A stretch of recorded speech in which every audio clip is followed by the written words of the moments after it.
নমস্কার বন্ধুরা, এসে গেছে একটা নতুন ভিডিও নিয়ে। আজ দেখাবো এক্সেলের আরেকটি খুব পরিচিত একটি লজিক, এক্সেলের সাম ইফ ফাংশন।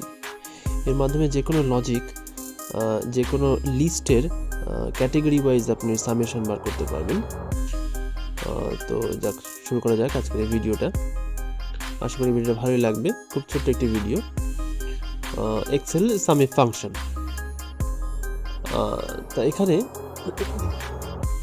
আমি একটা লিস্ট করে দিচ্ছি, যে লিস্টের ক্যাটাগরি ওয়াইজ আমি তার সামেশনটা করব। এখানে যেরকম এ বি সি এরকম একটা ক্যাটাগরি করে দিলাম। এই জায়গায় আপনি যে কোনো নাম দিতে পারেন বা যে কোনো কিছুই হতে পারে।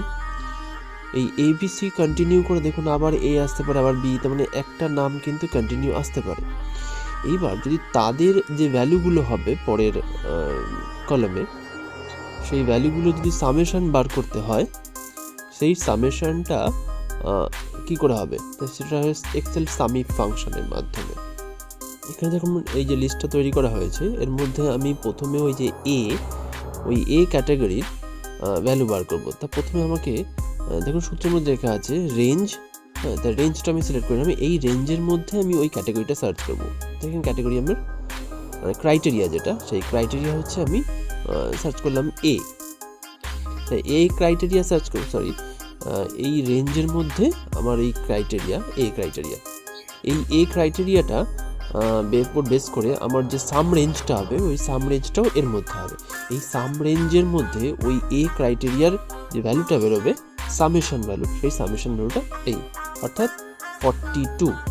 এবার দেখুন এ আছে 2, এ 14, এ 26, এই তিনটে যদি যোগ করা যায় তাহলে দেখুন 42 চলে আসছে। তাই সামিফ ফাংশনের এই একটা সুবিধা, আপনি যে কোনো লিস্টের মধ্যে সেম ক্যাটাগরির টোটাল ভ্যালুটা পেয়ে যাবেন। তো আমি এটা আলাদাভাবে যদি যোগ করি তাহলে দেখুন টোটালে চলে আসবে। আমি যোগ করছি 2 প্লাস, একটু বড় করে নিই, 2 প্লাস 14 প্লাস 26, দেখুন 42। হ্যাঁ, এই তিনটে যোগ করে তাহলে 42 আসছে। একইভাবে এই সূত্রটা আমি ড্র্যাগ করে দেবো। ড্র্যাগ করার আগে আমাকে এটাকে ফিক্স করতে হবে, তাহলে আমি ড্র্যাগ করলে এই রেঞ্জটা আমার সরে যাবে। তাই আমি এটাকে ফিক্স করে দিলাম, কিন্তু আমার ভেরিয়েবল মানে চেঞ্জ হবে হচ্ছে, যেটা এ ক্রাইটেরিয়া সিলেক্ট করেছি এটা চেঞ্জ হবে, তো ওটা আমি ফিক্স করলাম না। দেখুন তাহলে এই রেঞ্জের মধ্যে প্রত্যেকটার ভ্যালু কিন্তু যোগ করে চলে আসছে। আমি যদি বি যোগ করি, বি এর total value 51, B5, B17 and B29। হ্যাঁ, তো এইভাবে আপনি সামিফ ফাংশনের মাধ্যমে যে কোনো লিস্টের কোনো একটা ভ্যালুর সাম বার করতে পারেন ক্যাটাগরি ওয়াইজ।